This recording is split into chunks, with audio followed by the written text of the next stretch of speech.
Hari ini kita akan membahas ini adalah suatu yang solid, clear, dan tegas.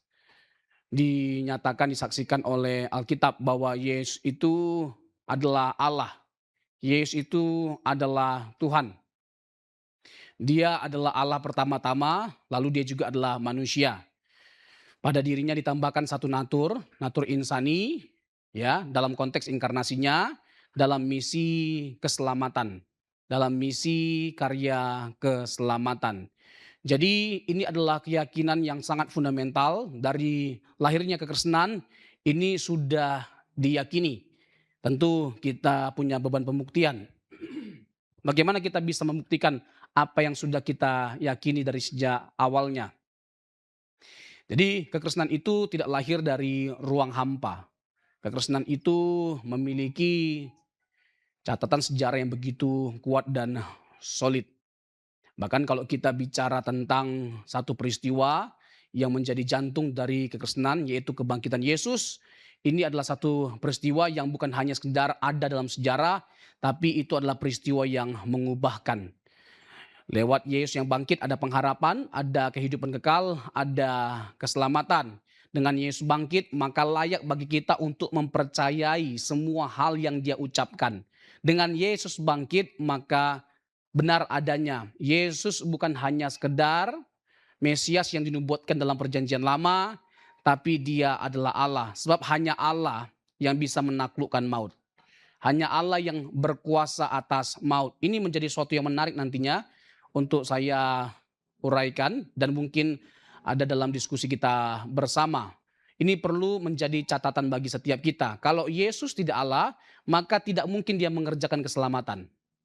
Sekali lagi ya, kalau Yesus tidak Allah, maka tidak mungkin dia mengerjakan keselamatan. Perjanjian baru menjelaskan bagi setiap kita bahwa Yesus adalah pribadi yang datang untuk menyelamatkan setiap kita. Banyak sekali ayat-ayatnya. Ya, Galatia 4 ayat 4, setelah genap waktunya, bla bla bla. Lalu ada Kisah Rasul 4 ayat 12, dan keselamatan tidak ada di dalam siapapun juga. Yohanes 14 ayat 6, ayat yang sangat familiar. Akulah jalan kebenaran dan hidup. Tidak seorang pun yang sampai kepada Allah Bapa kalau tidak melalui aku, ya. Roma pasal yang ke-10 ayat 9 dan 10. Lalu Kisah Rasul pasal yang ke-16 ayat 31. Semua ayat-ayat itu masih banyak lagi ayat-ayat yang lainnya yang bisa saya sampaikan tentunya, tapi saya rasa itu cukup bagi setiap kita untuk kita mengetahui bahwa benar Perjanjian Baru mengidentifikasi bahwa Yesus itu adalah pribadi yang datang untuk menyelamatkan. Nah, kalau dia diidentifikasi sebagai pribadi yang datang untuk menyelamatkan, maka tidak mungkin tidak. Yesus adalah Allah, karena hanya Allah yang bisa menyelamatkan. Perjanjian Lama mengidentifikasi, ya, Perjanjian Lama mengidentifikasi bahwa penebus itu adalah Allah, penebus itu adalah Yahweh. Silakan dibaca dalam misalnya Yesaya pasal 43 ayat yang ke-11. Coba kita sama-sama buka. Yesaya pasal yang ke-43 ayat yang ke-11. Mungkin nanti Bapak Ibu akan ada begitu banyak ayat yang saya bacakan atau sampaikan. Karena memang dibutuhkan satu dasar yang kuat, bukti yang kuat terhadap apa yang kita klaim dan yang kita yakini. Artinya apa?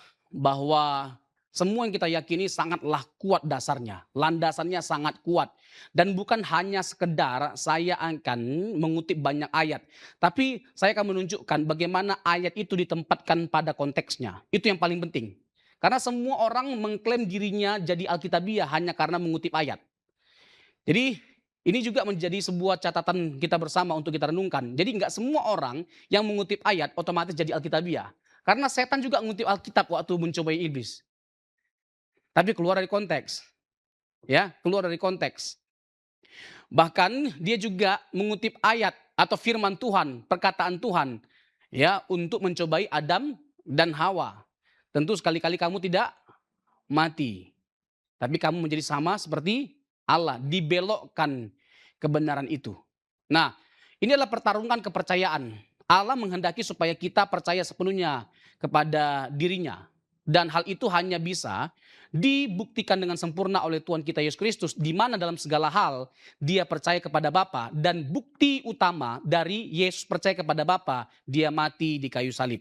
Salib adalah bukti sempurna dari ketaatan Yesus. Salib adalah bukti sempurna dari kepercayaan Yesus kepada Bapa, dan inilah yang sebenarnya dituntut oleh Allah dari manusia yang dia ciptakan, yang berhasil dipenuhi oleh Yesus Kristus. Jadi Yesus Kristus itu adalah model manusia yang sebenarnya yang dikehendaki oleh Allah.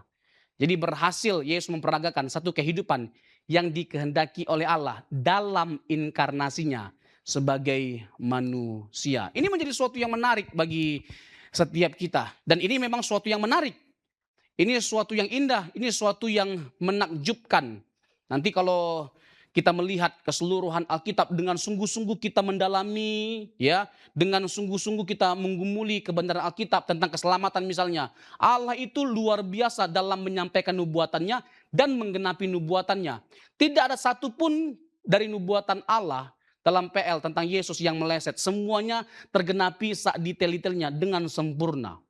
Nanti saya akan jelaskan misalnya Mesias. Yesus adalah Mesias, amin. Yesus adalah Mesias, tapi Yesus yang adalah Mesias itu bukan hanya sekedar manusia, dia adalah Allah. Mesias itu harus Allah dan manusia. Jadi pada pribadi Yesus itu bukan hanya ada satu natur yaitu insani, tapi juga adalah ilahi. Mustahil dia hanya sekedar insani.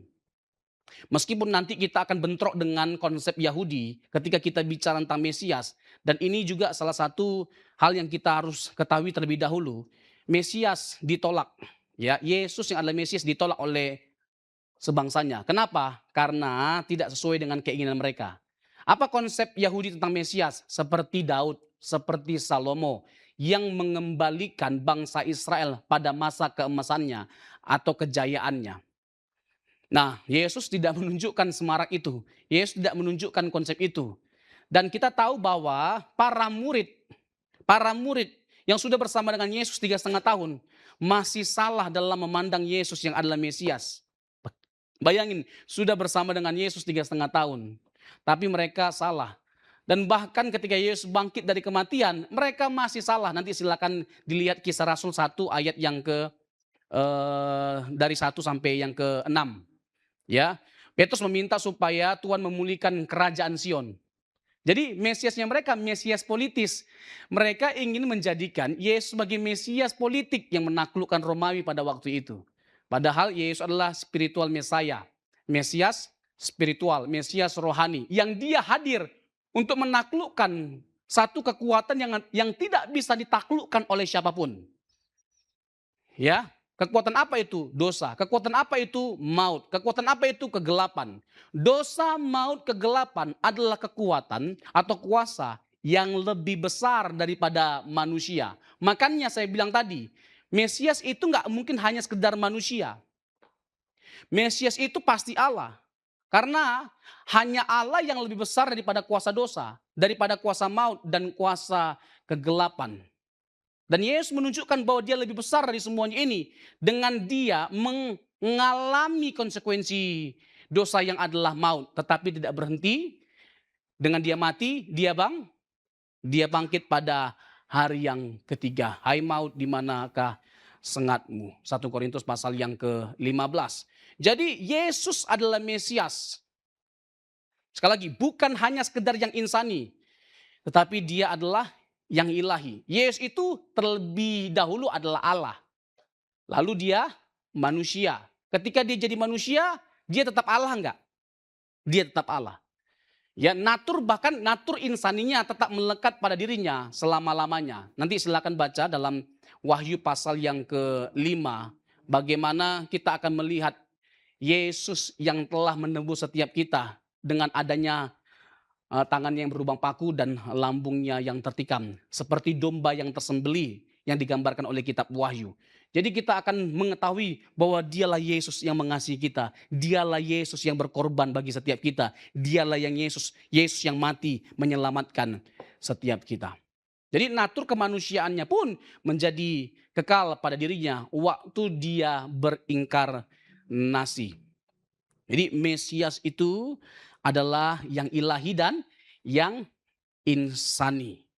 Nanti kita akan lihat satu hal yang menarik ya, menjadi satu catatan yang perlu kita bongkar. Dalam Injil Markus ada istilah ya secret Messiah, messianic, secret messianic, Mesias rahasia.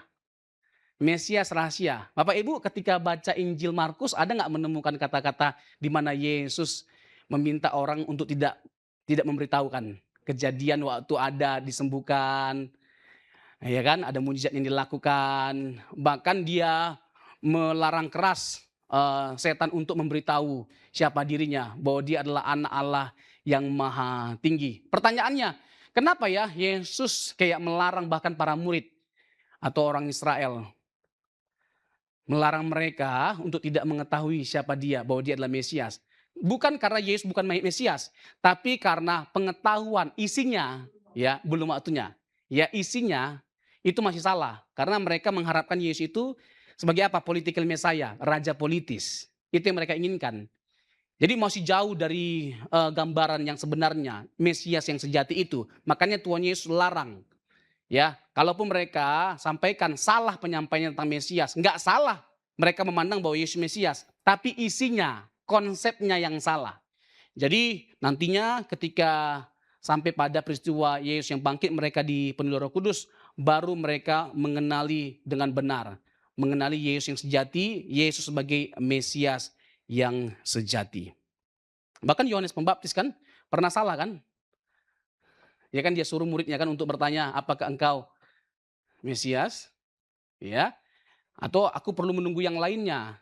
Lalu apa pernyataan Yesus? Bahwa katakanlah orang buta melihat, ya lumpuh berjalan, orang mati dibangkitkan. Kenapa jawaban Yesus itu seperti itu? Karena ada nubuatan dalam PL, dalam kitab Yesaya, bahwa Sang Mesias itu akan melakukan banyak mujizat, bahkan lebih banyak dari para nabi yang pernah lakukan. Jadi, wah ini menjadi sesuatu yang menarik bagi setiap kita. Jadi, penting bagi kita untuk mengetahui kebenaran ini. Karena ini sesuatu yang sangat esensial, sesuatu yang sangat-sangat penting bagi setiap kita. Jadi saya akan ada buat judulnya. Ada nggak yang ingat judul pertemuan kita? Apa? Ketika Yesus direndahkan. Lalu yang selanjutnya, dalam tanda kurung, menolak keilahian Yesus pasti binasa. Menolak keilahian Yesus pasti binasa. Nanti saya akan jelaskan dulu. Jadi jangan dulu saya tanya sama Bapak Ibu, setuju nggak? Semua langsung setuju kayaknya. Menolak keilahian Yesus pasti binasa. Setuju, setuju. Tunggu dulu. Nanti kita akan lihat dulu berbagai macam landasan teologisnya. Supaya kita ini bukan menjadi orang yang hanya sekedar berkuar-kuar. Ya kan, kalau nggak percaya Yesus binasa. Tapi penting bagi kita untuk memahami mengapa orang ketika menolak Yesus itu binasa. Ya. Jadi tidak ada keindahan pada akhirnya pada Injil ketika kita tidak memandang Yesus sebagai Allah. Sekali lagi ya. Tidak ada keindahan pada Injil pada akhirnya ketika kita menolak keilahian Yesus. Ya, Alkitab itu pesan utamanya tentang siapa? Yesus. PL tentang siapa? Meskipun dalam bentuk nubuatan bahwa dia akan hadir. Tapi Yesus sudah ada nggak di PL? Sudah. Namanya apa? Praeksistensi. Namanya apa? Teofani atau Kristofani. Penampakan Yesus dalam perjanjian lama. Meskipun ada perdebatan sengit mengenai hal ini. Sebenarnya dalam perjanjian lama penampakan Allah itu siapa? Bapa atau Yesus? Ya, ini panjang lah. Ada yang mengatakan tidak mungkin Bapa karena Bapa itu apa? Misteri selama-lamanya. Tidak kelihatan. Kalaupun pada akhirnya terlihat, yang terlihat itu adalah Yesus. Dalam perjanjian lama banyak penampakan Allah. Dalam rupa apa? Semak, belukar yang menyala, api ya. Dalam Keluaran pasal yang ke-3.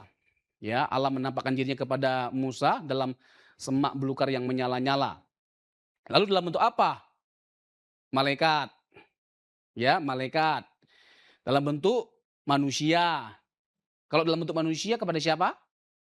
Salah satunya adalah Abraham. Kejadian pasal 18 dan 19 yang ada 3 orang yang mendatangi, salah satu di antaranya adalah Yesus. yang nanti berlanjut di pasal 19. Ternyata ditegaskan di sana ayat 24 bahwa dia adalah Yahweh. Bahwa dia adalah Yahweh. Jadi ada banyak penampakan Allah kepada Bileam, kisah mengenai Bileam, kepada Hagar, kepada Gideon, dan banyak tokoh dalam perjanjian lama yang melihat Allah yang menampakkan diri atau teofani atau kristofani. Dan pada akhirnya ya Allah menjadi sangat dekat bagi setiap kita dan Allah menyatakan mengenalkan dirinya dengan begitu dekatnya bagi setiap kita melalui siapa? Yesus Kristus, Yohanes 1 ayat yang ke-18. Nah, di sini nanti kita akan diskusi banyak. Di sini kita akan sama-sama banyak belajar. Di ayat yang ke-18, tidak seorang pun yang pernah melihat Allah, tetapi anak tunggal Allah yang ada di pangkuan Bapa, dialah yang menyatakannya. Coba kita perhatikan sama-sama ya. Kalau Yesus itu tidak kekal, tidak bersama-sama dengan Bapa dalam kekalan, mungkinkah dia menyatakan Bapa bagi setiap kita? Nggak mungkin kan? Jadi untuk menyatakan Bapa yang adalah kekal itu, yang ada dalam kekalannya, maka Yesus harus kekal. Sebab bagaimana mungkin dia bisa menyingkapkan Bapa yang ada dalam kekalan yang tidak terlihat oleh siapapun? Bagaimana mungkin kalau dia tidak bersama dengan Bapa dalam kekekalan? Bisa nangkap? Yohanes 1 ayat 1. Pada mulanya adalah firman. Firman itu bersama-sama dengan Allah. Dan firman itu adalah Allah. Ini penegasan dari apa sih? Pernyataan Kejadian 1 ayat 1. Pada mulanya. Pada mulanya. Jadi pada mulanya kita nggak tahu kapan gitu loh. Kapan mulanya kita nggak tahu. Tetapi pada mulanya Yesus itu sudah bersama-sama dengan Bapa, dengan Allah. Tetapi Yesus bukan hanya bersama-sama dengan Bapa, tapi dia terlibat dalam karya penciptaan. Ya, dalam karya penciptaan. Bapak Ibu, saya akan mencoba untuk selambat mungkin ya menjelaskan hal ini. Mudah-mudahan saya nggak terlalu cepat. Jadi pelan-pelan aja. Udah cepat ini ya. Ya saya pelankan lagi lah. Tapi jujur aja sebenarnya materi saya ini banyak sekali. Banyak hal yang saya mau sampaikan. Tapi saya akan menyampaikan hal-hal yang sangat esensial. Yang cukup bagi kita pada akhirnya untuk tidak terombang-ambingkan dengan berbagai macam pengajaran. Apalagi pengajaran yang hari-hari ini. Yang bisa lo dengan beraninya mengatakan Yesus sepenuhnya manusia dan tidak Allah. Itu bukan hanya sekedar keterlaluan, itu sebuah penyesatan dan pasti binasa. Dengarin ya, itu bukan hanya sekedar penyimpangan. Itu adalah penyesatan dan pasti binasa. Yohanes 8 ayat 24, kalau kamu tidak percaya akulah dia, kamu akan mati dalam dosamu. Bagaimana mungkin kita bisa mati atau binasa kalau Yesus bukan Allah?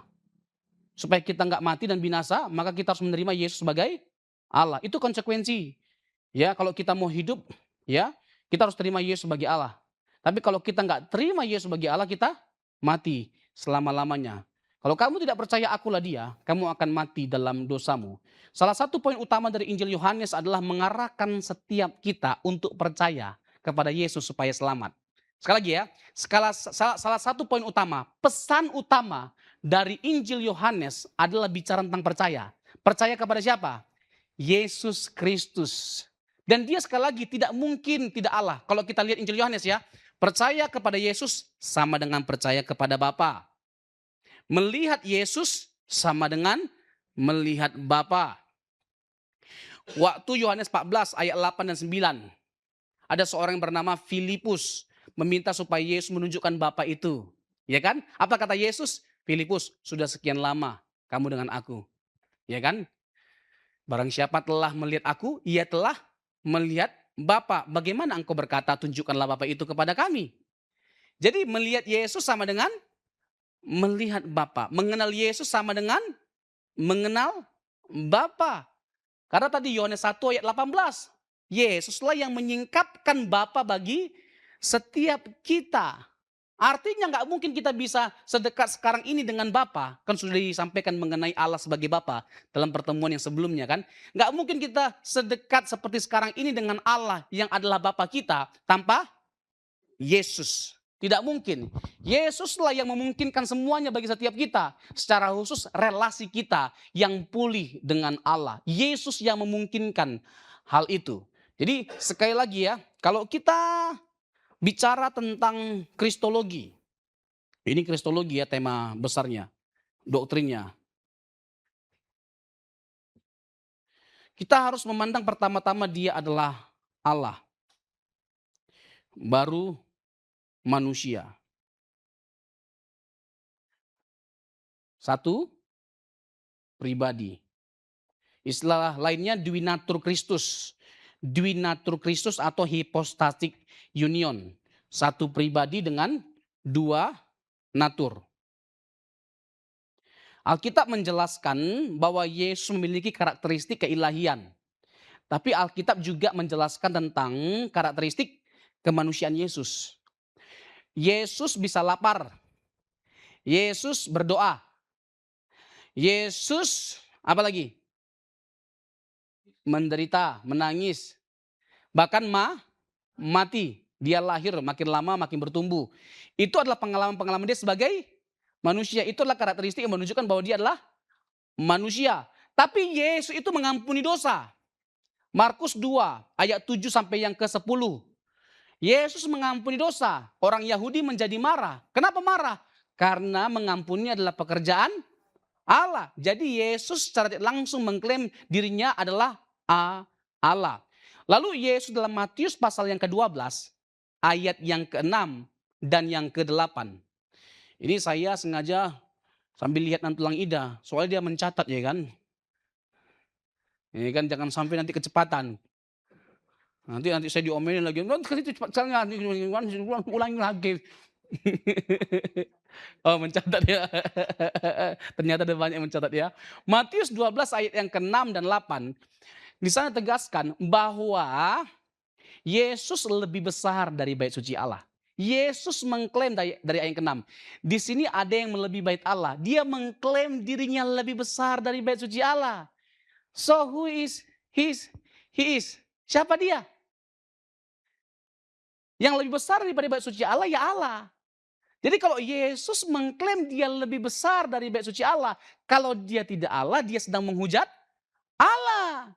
Atau orang gila yang mengaku Allah. Ya itu dong konsekuensinya. Ya udah, orang gila nggak mungkin, ya kan, gugur, ya kan? Nggak mungkin Yesus kita bilang sebagai orang gila. Bahkan orang yang liberal sekalipun menghargai Yesus sebagai guru moral, ya kan? Atau ada yang lain nabi. Nggak mungkin ada orang yang mengklaim Yesus sebagai orang gila. Tapi kalau kita bilang dia hanya sekedar nabi, di mana ada nabi yang berkata demikian? Ada nabi yang pernah berkata, aku lebih besar daripada bait suci Allah. Mana ada? Coba perhatikan perjanjian lama, nggak ada. Nggak akan pernah kita temukan. Tapi ada loh satu pribadi yang berani mengatakan dia lebih besar daripada bait suci Allah. Yesus namanya, berarti Yesus adalah Allah. Bahkan di pasal ini ayat yang ke-8-nya, Yesus berkata demikian. Aku adalah Tuhan atas hari Sabat. Anak manusia itu adalah gelar bagi siapa? Yesus. Oke. Nanti gini Bapak Ibu. Ini pokoknya sebenarnya ajang juga bagi saya untuk menjelaskan banyaknya kekeliruan orang yang menolak keilahian Yesus. Kesalahpahaman. Ya, Yesus disebut sebagai anak apa? Anak Allah, oke. Lalu anak manusia. Lalu anak apa lagi?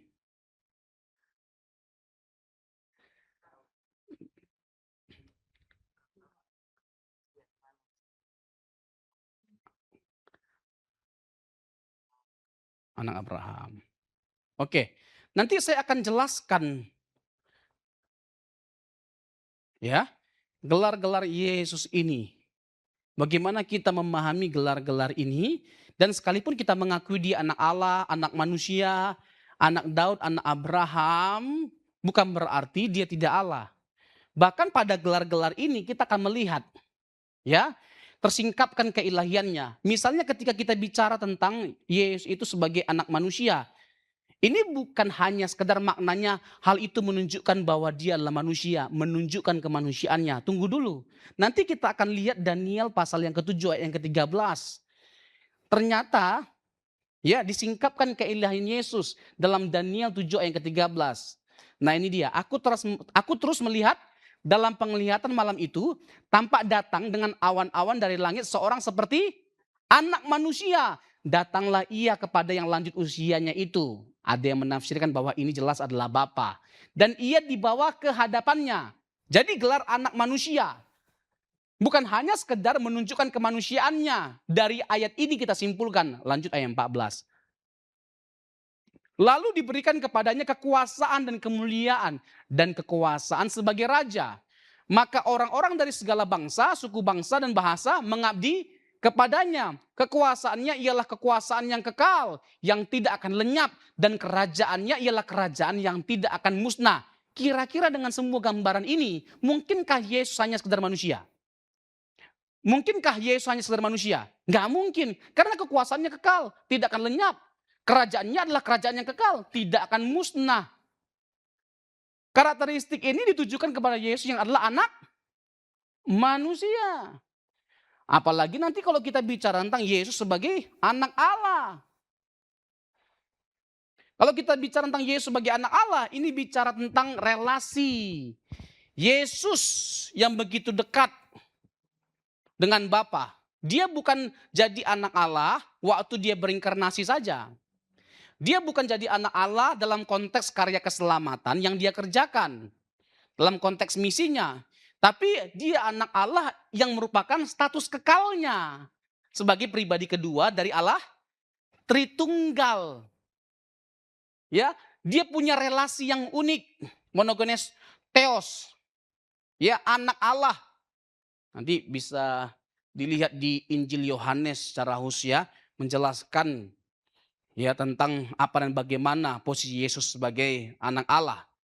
Tetapi singkat cerita, ketika dikatakan Yesus adalah anak Allah, ini berbicara tentang apa? Hubungan Yesus dengan Bapa dari kekal. Relasi Yesus dengan Bapa dari kekekalan. Bahwa dia adalah anak. Yesus selalu menyebut dia yang maha kuasa sebagai apa? Sesembahannya sebagai Bapa, Bapakku. Ya kan? Bapakku berulang-ulang kali. Nanti kita bisa lihat dalam Yohanes pasal yang kelima ayat 17 dan 18. Intinya Yesus adalah anak Allah. Dan konteks Yesus sebagai anak Allah ini jangan dipahami secara biologis. Ya, seperti kelompok tertentu yang menghina kita. Masa Allah punya anak, siapa ibunya, siapa bidannya. Ya. Jadi jangan dipahami bahwa Bapa punya istri yang bernama Maria. Lalu berhubungan, lahirlah Yesus. Itu adalah satu pandangan dari kelompok Mormon. Mormon punya keyakinan seperti itu. Mormon itu aneh pokoknya, ya ajarannya. Bapa dan Yesus itu punya tubuh. Dan Bapa berhubungan dengan Maria, lalu melahirkan Yesus. Dari sisi roh, ya Yesus itu adalah pribadi yang pertama yang diciptakan. Sebelum segala sesuatunya diciptakan, mirip-mirip sama saksi Yehova. Mereka mengatakan bahwa kita pada akhirnya bisa jadi Allah. Nah, itu Mormon, kacau kali.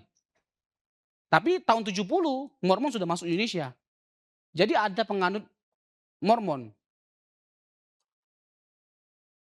Saya lagi mengingat nama gerejanya. Nanti Bapak Ibu pasti tahu. Nama gerejanya, gereja. Nanti saya, kalau ingat saya akan kasih tahu. Belum lagi saksi Yehova. Ya kan? Yesus itu tidak lebih besar daripada Bapa, tidak setara dengan Bapa, dan bukan hanya itu, Yesus diciptakan. Itu saksi Yehova. Nah, ada nggak orang yang punya keyakinan yang seperti itu? Bahwa Yesus diciptakan? Pada hari ini, sekarang. Yang maksudnya di zaman kita ini ada nggak orang yang meyakini bahwa Yesus itu ciptaan, bukan Allah? Ada. Ya, ada.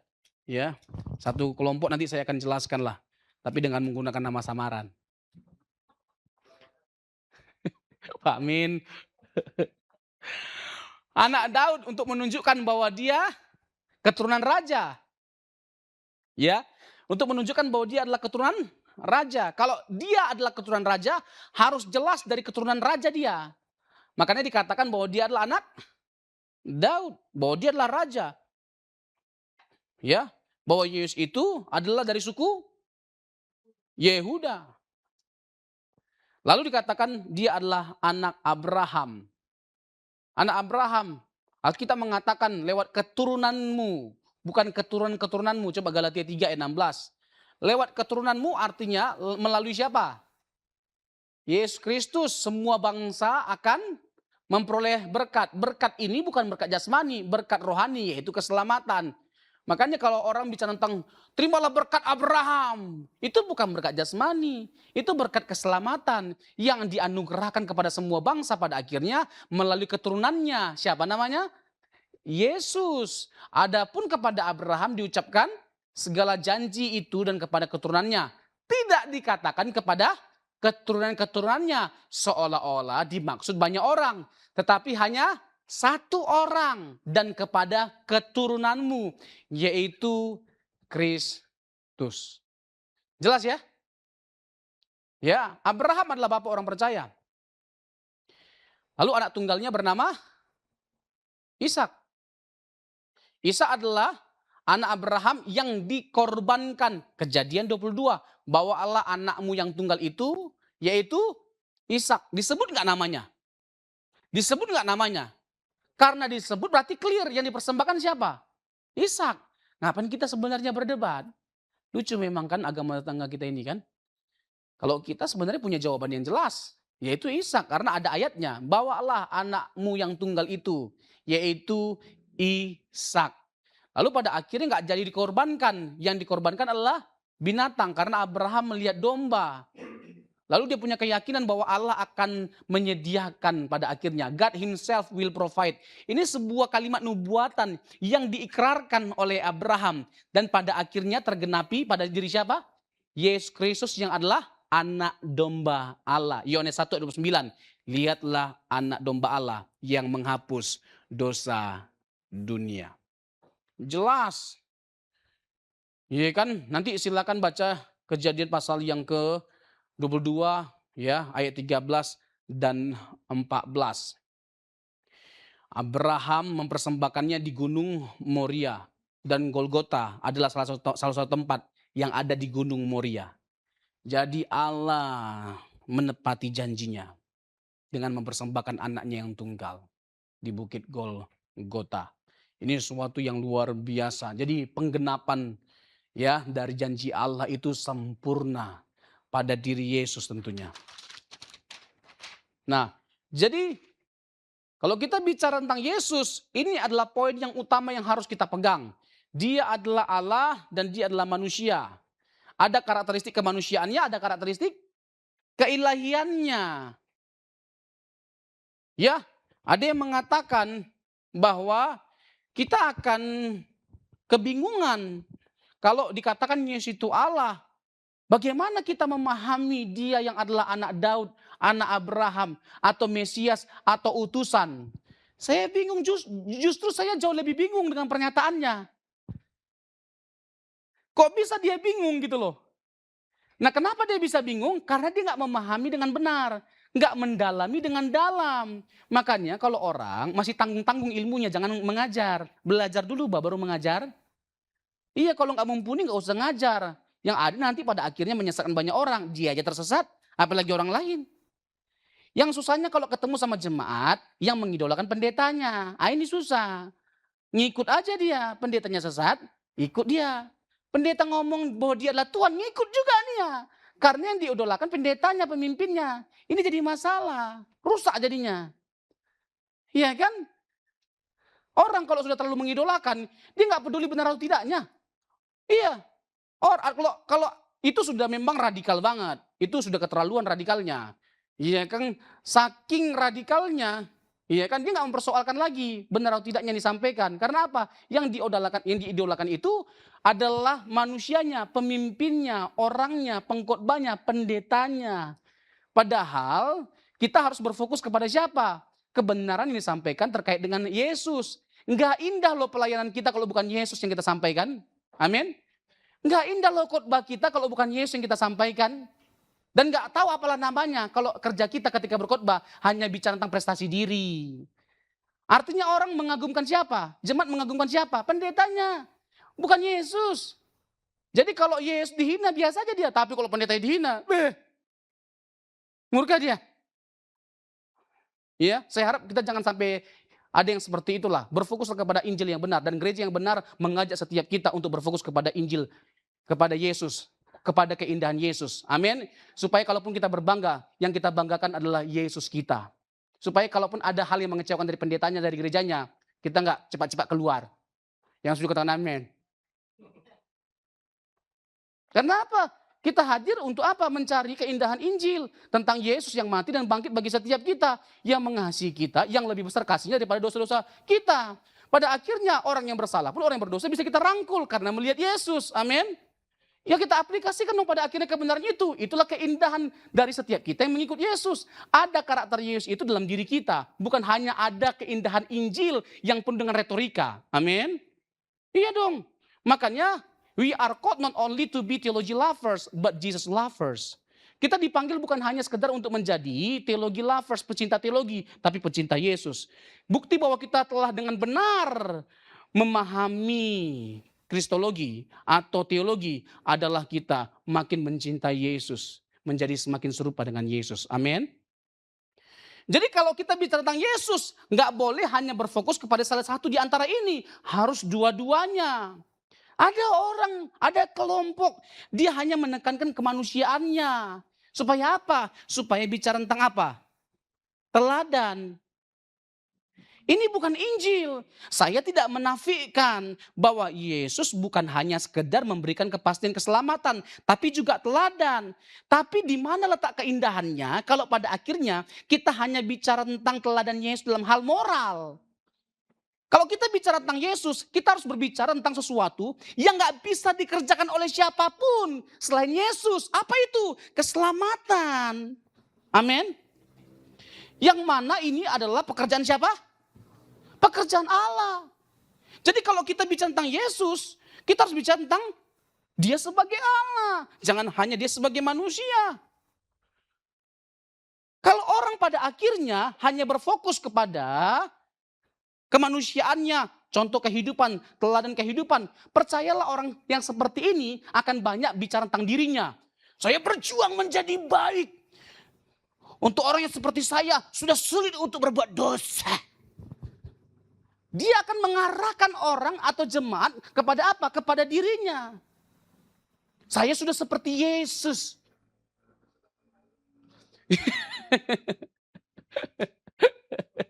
Iya Tania, mancing-mancing tante ini. Iya kan? Jangan dong. Ya, jangan kita kurangi identitas Yesus. Yang ada menambahkan, itulah kenosis, pasal kedua dari surat Filipi. Ayat yang ke-6 sampai ayat yang ke-8. Dia menambahkan satu natur pada dirinya, yaitu natur insani. Sehingga kita bisa melihat keterbatasan Yesus sekalipun dia Allah. Kenapa? Dia sedang berkenosis. Kenosis ini tentang apa sih Bapak Ibu? Pembatasan. Pembatasan dirinya dari sifat-sifat keilahiannya.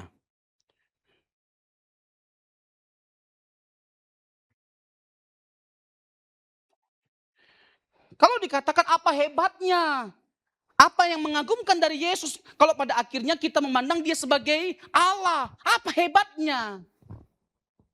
Loh, saya berpikir malah sebaliknya. Kalau kita hanya menekankan kemanusiaannya, bahkan menyangkali kealahannya, apa hebatnya Yesus pada akhirnya? Apa yang membedakan Yesus dengan yang lainnya? Bahkan secara khusus dengan semua penyataan-penyataan tentang Yesus dalam perjanjian baru, nanti saya akan jelaskan banyak hal yang menunjukkan bahwa dia adalah Allah. Bagaimana pada akhirnya kita masih tak bersikeras dengan mengatakan bahwa dia hanya sekedar manusia. Kita bukan hanya sekedar memungkiri kebenaran. Kita bukan hanya sekedar memungkiri kebenaran, tapi kita menghilangkan akal kita.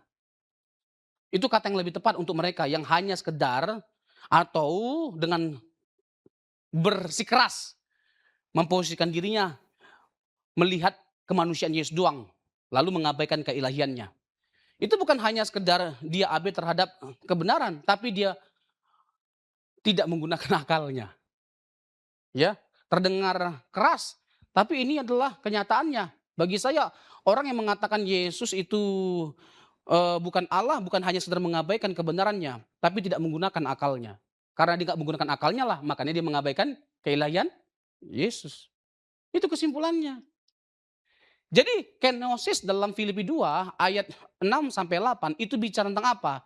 Yesus yang membatasi dirinya. Ya, dia membatasi dirinya dari sifat-sifat keilahiannya. Sehingga kita bisa melihat sisi kemanusiaannya yang begitu nyata. Makanya tidak heran Yesus berkata apa tentang hari itu, tidak seorang pun yang tahu, malaikat tidak tahu, anak manusia pun tidak tahu. Karena posisinya dalam konteks kemanusiaannya. Dalam konteks kemanusiaannya. Yesus menegaskan hal itu. Tidak heran pada akhirnya Yesus tidak tahu. Saya tertarik dengan satu upaya dalam menjelaskan ayat itu. Bahwa dalam konteks Yahudi pada waktu itu ada case yang seperti ini. Ketika seorang anak ya mau nikah, yang berhak untuk menyampaikan tanggal pernikahannya adalah bapaknya. Dia tidak punya hak atau wewenang untuk menyampaikan hal itu. Bukan berarti dia tidak tahu, dia tahu. Tapi bukan wewenangnya untuk menyampaikan hal itu. Wewenang itu adalah punya bapaknya. Makanya hanya bapa. Ya, terus yang ketiga selain dia adalah manusia, terus dalam konteks pernikahan, yang ketiga, Yesus kan menyampaikan banyak hal tentang berjaga-jaga atau kedatangannya seperti pencuri. Kan aneh rasanya kalau dia kasih tahu kapan dia datang.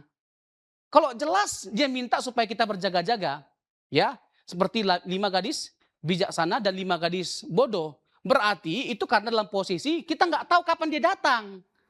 Makanya kita harus waspada atau berjaga-jaga. Kan nggak ada pencuri yang sebelum dia mencuri dia kasih tahu waktu dia mau mencuri dan apa yang mau dia curi. Itu bukan pencurian namanya. Ya, jadi kedatangan Tuhan seperti pencuri. Jadi kalau Yesus kasih tahu pada waktu itu kapan dia datang, udah bertabrakan semua Injil itu. Makanya ini salah satu keunggulan dari Injil, yaitu begitu harmonis sekali pesan yang ada di dalamnya. Dalam semua peristiwa yang ada. Jadi Yesus membatasi dirinya dari sifat-sifat keilahiannya. Nah, saya bahas beberapa ayat Bapak Ibu. Ya. Nanti saya kembali ke Yohanes 1 ayat 1 sampai 18. Kita ya akan melihat keutuhan dari Injil Yohanes. Tapi keutuhan dari Injil Yohanes itu dimulai dari prolognya. Jadi keseluruhan pesan dari Injil Yohanes dapat dengan kita menyoroti, dapat kita lihat dengan kita menyoroti Yohanes 1 ayat 1 sampai 18. Tentang siapa Yesus itu pada akhirnya bagi setiap kita. Ya, dengan kita melihat Yohanes 1 ayat 1 sampai 18. Yang pertama nih ya, saya sampaikan dulu ini. Nanti saya mengenai pembatasan sifat-sifat itu. Yang pertama, Yesus itu adalah logos. Lalu dia adalah terang. Lalu dia adalah apa? Anak Allah. Atau juga sang kehidupan. Ya, dalam terang itu ada kehidupan. Jadi dia adalah sang kehidupan. Jadi ditekankan identitas dari Yesus itu sebagai siapa? Yesus itu sebagai logos. Yesus sebagai terang. Yesus sebagai anak Allah. Yesus sebagai sang kehidupan. Nanti yang ini dijelaskan lebih detail. Ya, dalam keseluruhan Injil Yohanes. Ada berapa banyak Injil Yohanes pasalnya? 20? 22. Ya, 22 pasal. 22, 20, 21.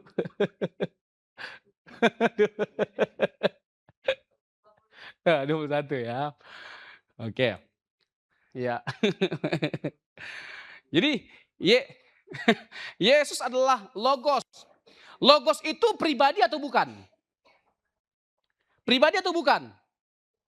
Jadi ada yang mengatakan, ada yang mengartikan Yesus itu, Logos itu bukan pribadi. Logos itu bukan Yesus. Aduh, ini saya mau pingsan ini. Ya, mendengar penafsiran yang seperti itu saya mau pingsan. Sakit telinga saya sebenarnya, jujur aja. Ini ajaran apa lagi nih? Ya, ada-ada aja penyesatan-penyesatan itu ya. Dan terulang kembali, sebenarnya nggak ada penyesatan yang baru. Sudah ada dalam sejarah sebenarnya. Itu sebenarnya semua sampah yang dikutip lagi oleh orang tertentu, kelompok tertentu. Sampah yang udah dibuang dikutip, ya kan? Ngapain sampah dikutip? Halo, ya tidak ada sesuatu yang baru. Jujur aja ya, kalau orang baik dalam belajar sejarah, dia nggak mungkin mengklaim bahwa ini adalah hal yang baru. Nggak ada. Apa coba? Saya bisa buktikan. Iya kan? Kalau bicara tentang Yesus bukan Allah, saksi Yehova. Kalau Yesus tidak setara dengan Bapa, saksi Yehova. Dia diciptakan saksi Yehova. Iya kan? Jelas. Yesus bukan tadi. Ya, Yesus itu ciptaan saksi Yehova. Aduh, pokoknya saya bisa jawab bahwa tidak ada yang baru. Ketika ada satu ajaran yang baru yang menyimpang dari Injil, saya akan buktikan bahwa itu adalah sejarah. Ajaran apapun. Ya. Oke, Logos itu adalah pribadi, nggak mungkin nggak pribadi. Dalam konteks Helenistik ya, yang disebut dengan Gnostik, kebudayaan Yunani. Orang-orang Yunani mempercayai Logos itu adalah ilahi, tapi dia tidak mungkin insani. Karena materi itu jahat, roh itu baik. Jadi nggak mungkin Allah jadi manusia. Yang ada pada waktu itu, Yohanes itu mau mengencounter paham-paham yang salah tentang Yesus. Benar, Yesus itu adalah Logos. Dan Logos ini adalah pengantara antara Allah dan manusia. Jadi, Yohanes hendak mengencounter orang-orang yang menolak Allah menjelma menjadi manusia. Nah sekarang ini malah sebaliknya. Bisa pula ada orang yang menolak Logos itu adalah Yesus. Jadi daging, jadi manusia. Lalu di ayat yang ke-14, Yohanes 1, dikatakan apa? Sak egeneto. Firman itu menjadi manusia. Firman itu menjadi daging. Yang menjadi daging siapa? Firman, Sang Logos. Sang Logos itu menjadi Yesus. Bukan Yesus yang menjadi Sang Logos. Jadi Yesus itu bukan manusia yang jadi Allah. Tapi Allah yang jadi manusia. Bisa paham Bapak Ibu? Bisa nangkap? Ini sangat sederhana. 1 Yohanes 1 ayat 1 Jel. 1 Yohanes 1 ayat 1. Enggak, 1 Yohanes 1 ayat 1. Apa yang telah ada sejak semula, yang telah kami dengar, yang telah kami lihat dengan mata kami. Ada berapa indera di situ?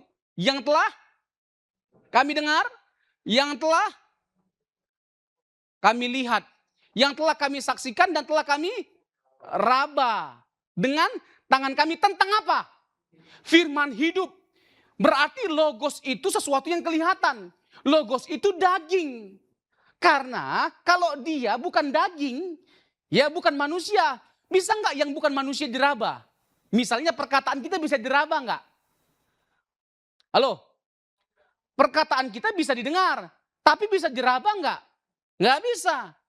Saya hanya bisa meraba kalau saya meraba yang ada bentuknya. Kayak Abang Sahat. Ini saya raba ini. Ini ada bentuknya daging. Jadi Yohanes yang adalah murid Yesus melihat logos itu adalah daging. Udah ini, skamat ini. Bagi mereka yang menolak logos itu adalah daging. Dikatakan Yesus itu adalah, logos itu adalah metonim, hikmat Allah atau pikiran Allah. Ini kan lucu. Kok logos itu dipahami sebagai hikmat? Jadi pada akhirnya kalau kita melihat Injil Yohanes, kita diarahkan untuk percaya kepada siapa? Hikmat atau Yesus? Untuk selamat, ya, untuk selamat. Kita diarahkan untuk percaya kepada hikmat atau Yesus? Yang menyelamatkan itu pribadi atau sifat? Pribadi dong. Injil Yohanes itu jelas menegaskan logos itu pribadi. Kalau logos itu adalah hikmat, berarti yang harusnya kita percaya untuk selamat berarti hikmat dong. Bisa nanggap nggak? Kan aneh. Masa mempercayai hikmat? Kita didorong untuk mempercayai Yesus. Karena Yesus adalah logos. Yohanes 20 ayat 30 dan 31. Ini pesan utama dari Injil Yohanes. Yohanes 20 ayat 30 dan 31. Memang masih banyak tanda lain yang dibuat Yesus di depan mata murid-muridnya yang tidak tercatat dalam kitab ini. Bapak Ibu, Injil Yohanes itu ya memperkenalkan kepada setiap kita mujizat itu dalam bahasa asli semeion, artinya tanda atau petunjuk. Yesus banyak memberikan tanda atau petunjuk supaya mereka dapat mengenal bahwa Yesus adalah tujuannya. Mesias itu. Dialah yang dijanjikan dalam perjanjian lama.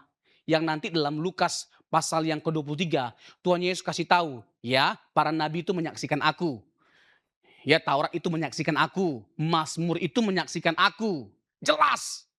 Jadi dalam Injil Yohanes, mujizat dalam bahasa asli semeion, artinya tanda. Jadi Yesus ingin supaya para murid melihat Yesuslah, ya, perhentian itu. Yesus adalah tujuan itu. Yesuslah yang dimaksudkan oleh perjanjian lama dengan begitu banyak tanda. Nanti saya ulangi lagi penjelasan saya tentang ego eimi yang pernah kita bahas. Ego eimi, bukan babami ya. Ego eimi. Dalam konteks Injil Yohanes, ada 7 perkataan ego eimi. Ada 7 pernyataan ego eimi ya. Ego eimi. Yang 7 pernyataan ego eimi ini dengan menggunakan predikat.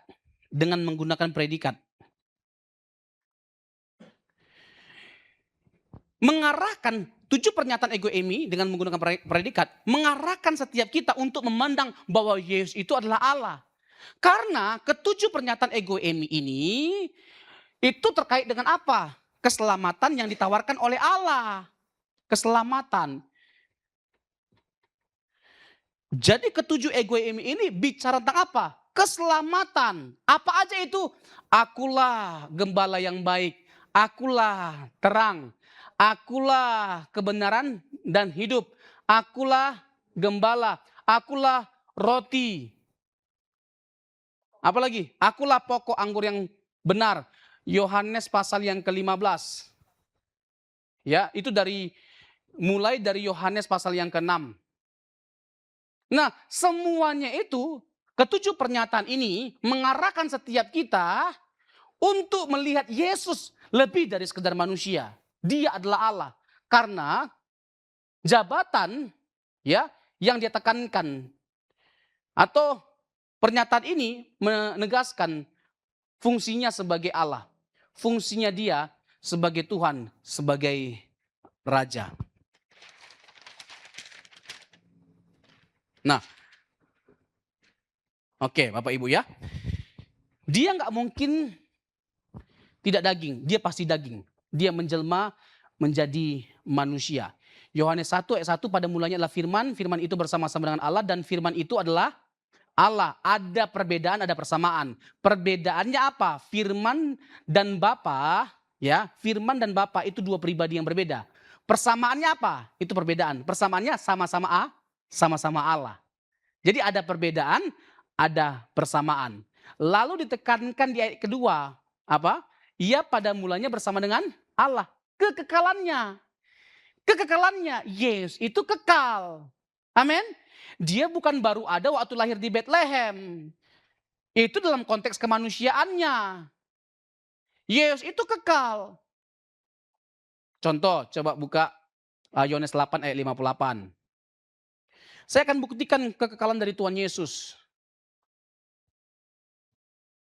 Kata Yesus kepada mereka, aku berkata kepadamu sesungguhnya sebelum Abraham jadi, aku telah ada. Jadi kalau orang tidak melihat Yesus lebih dari sekedar manusia, bagaimana kita memahami ayat ini? Kita nggak heran pada akhirnya dengan kebingungan orang-orang Yahudi. Kenapa mereka bingung? Karena mereka memandang Yesus hanya sekedar manusia biasa. Tapi dengan pernyataan ini mendorong atau menuntut setiap kita untuk memandang Yesus lebih dari sekedar manusia. Karena apa? Abraham sudah ada di masa lampau. Jarak Yesus dengan Abraham berapa tahun? 2000 tahun. Bagaimana mungkin Yesus sudah ada? Bahkan umurnya belum sampai 50 tahun. Gak heran pada akhirnya mereka marah. Tapi pada akhirnya mereka nggak akan marah kalau mereka bisa melihat Yesus dalam praeksistensinya, kekekalannya. Kata aku ada dalam bahasa Yunani, ego eimi. Itu menunjukkan apa? Dalam tenses present. Menunjukkan tidak pernah ada waktu di mana Yesus tidak ada. Tidak pernah ada masa di mana Yesus tidak ada. Ayat 57-nya. 56 dulu, 56 dulu. 56, Abraham telah melihat hariku dan ia bersuka cita. Pertanyaannya, kapan Abraham melihat hari Yesus dan ia bersuka cita? Di mana?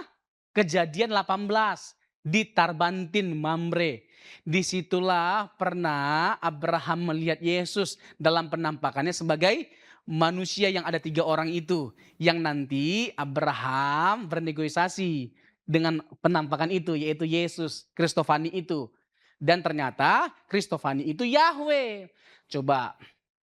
Ya ini kan ayatnya tadi ya. Sekarang Kejadian 22, kejadian pasal 19 ayat 24. Ini hebat nih Jelly, tangannya cepat ya. Habis ini terakhir makan soto. Ya. Kemudian Tuhan, kalau Tuhan huruf besar semua dalam bahasa Ibrani apa? Ya Yahweh.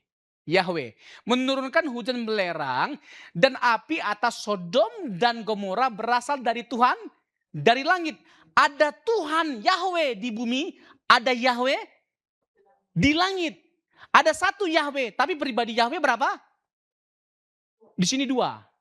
Ya, nanti saya akan jelaskan. Ada case-case yang begini. Misalnya 1 Korintus 8 ayat 6. Ada 2 pribadi Yahweh, yaitu Bapa dan Yesus. Ketika Paulus menjelaskan Ulangan 6 ayat yang keempat. Ya, nanti saya akan jelaskan. Tapi kesatuan Allah tidak ditafikan, tidak diabaikan. Jadi ternyata yang 1 orang, yang 2 orang lagi, yang 2 orang lagi tadi itu pergi kemana? Menjemput siapa? Yang 2 malaikat tadi, yang menyamar sebagai laki-laki. Ke Sodom, ke Lot. Ada 1 orang yang tinggal, inilah Kristofani, inilah penampakan Yesus. Nah ternyata Yesus disebut sebagai, di ayat 24 ini, ya Yahweh. Jadi apakah Yesus Yahweh? Apakah Yesus Yahweh? Iya dong, ini ayatnya. Oh enggak, kurang jelas. Enggak, Yeremia 23 ayat 6. Yeremia 23 ayat 6.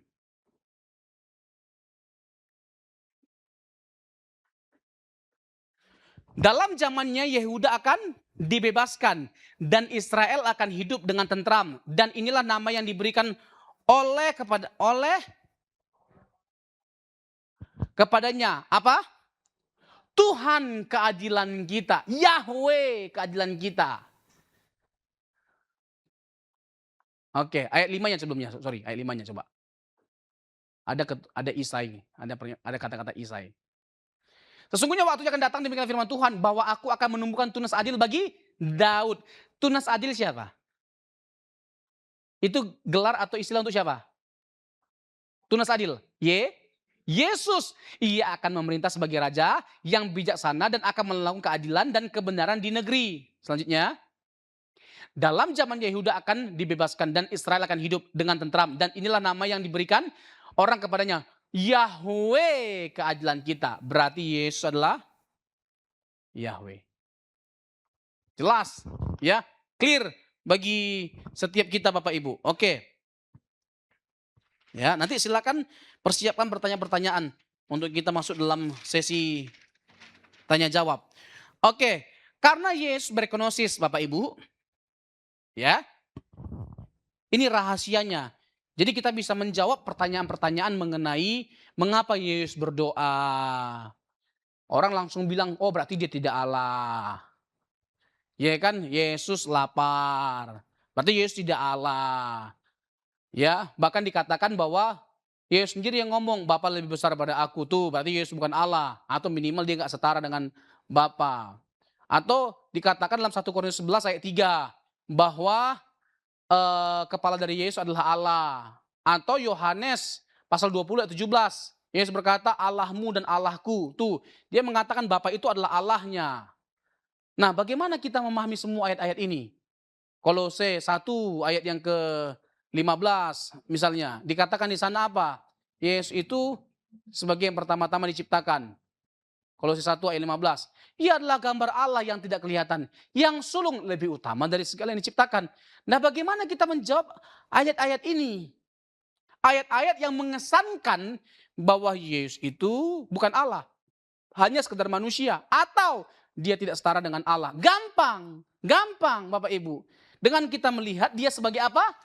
Dwinatur, yang adalah Allah dan manusia, yang ilahi dan insani. Semua hal tadi itu menunjukkan bahwa dia benar-benar manusia dalam konteks pengosongan dirinya, dalam konteks inkarnasinya, dalam konteks kenosisnya. Coba Yohanes pasal yang ke-14 ayat 28. Oke, coba perhatikan Bapak Ibu. Ini ayat yang difavoritkan lah oleh mereka yang menolak keilahian Yesus atau kesetaraan Yesus dengan Bapa. Sebab Bapa lebih besar daripada aku. Clear toh? Berarti Yesus tidak setara dengan Bapa. Clear toh? Demikian gaya mereka kan. Ya kan, mencoba untuk meyakinkan padahal nggak meyakinkan. Clear katanya.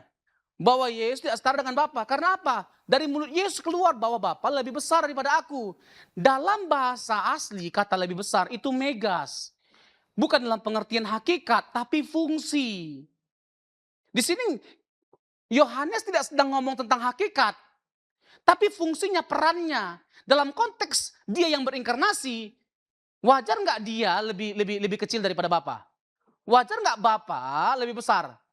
Karena dia diutus. Wajar Bapa lebih besar. Nah, dalam konteks pada umumnya, misalnya Kak Manda ini adalah bos saya. Dia mengutus saya, berhak nggak beliau mengutus saya? Saya sebagai yang diutus. Dia sebagai yang mengutus, saya yang diutus. Mana lebih besar? Yang mengutus.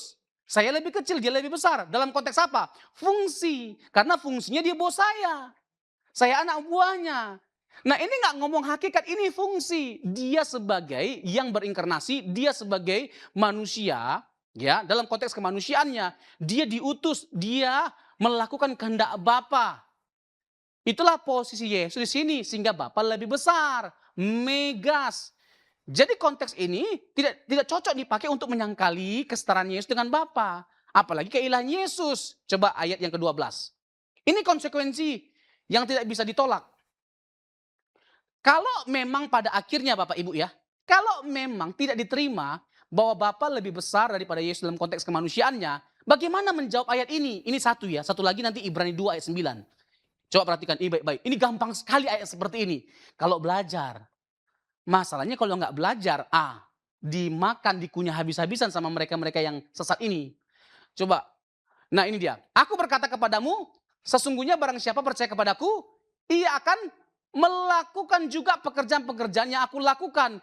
Bahkan pekerjaan-pekerjaan yang lebih besar daripada itu. Sebab aku pergi kepada Bapa. Kata yang lebih besar dalam bahasa Yunaninya sama dengan ayat 28 tadi. Megas. Nah, kalau mau diartikan di sini dalam pengertian hakikat, berarti ternyata hakikat Yesus itu bukan hanya lebih rendah daripada Bapa, lebih rendah daripada para murid. Para murid. Padahal bagi saksi Yehova pun, bagi Arius pun, ya, Yesus itu adalah makhluk yang paling besar yang diciptakan oleh Allah. Sekarang kalau kita paksakan Megas itu dalam pengertian hakikat, berarti Yesus bukan hanya lebih rendah daripada Bapa, tapi juga daripada para murid. Kan kacau pada akhirnya. Bisa nangkap nggak Bapak Ibu? Bisa paham ya? Nah begini, jadi supaya ini sesuai ya, sesuai dengan teologia, sesuai dengan konteks, sesuai dengan bahasa asli, sesuai dengan keseluruhan Injil yang menekankan kebesaran Yesus melebihi dari segala sesuatunya. Maka ayat ini, kata Megas itu jangan diartikan dalam pengertian hakikat, tapi fungsi. Dalam pengertian bukan quality. Karena dalam pengertian quality, nggak mungkin dong para murid lebih besar daripada Yesus. Tapi dalam pengertian mujizat, karena para murid lebih lama melayani daripada Yesus, bisa nggak para muridnya lebih banyak melakukan mujizat daripada Yesus? Jadi dalam pengertian apa? Hakikat. Bukan kan? Dalam pengertian bukan quality, quantity. Quantity dari mujizat yang dilakukan oleh para murid lebih banyak. Karena lebih lama daripada siapa? Yesus. Bisa nangkap? Gampang. Nah, kalau kita tidak memahami bahwa Bapa lebih besar daripada Yesus dalam pengertian yang insani, manusianya, pada waktu dia berkenosis, bagaimana ayat ini? Ibrani 2 ayat 9. Ibrani 2 ayat 9. Tetapi dia yang untuk waktu yang singkat dibuat sedikit lebih rendah daripada malaikat-malaikat, yaitu Yesus. Sekarang pertanyaannya, Yesus itu lebih rendah daripada malaikat-malaikat pada waktu kapan? Waktu dia berinkarnasi, waktu dia berkenosis. Makanya dikatakan dalam waktu singkat. Dalam waktu singkat itu pada waktu kapan?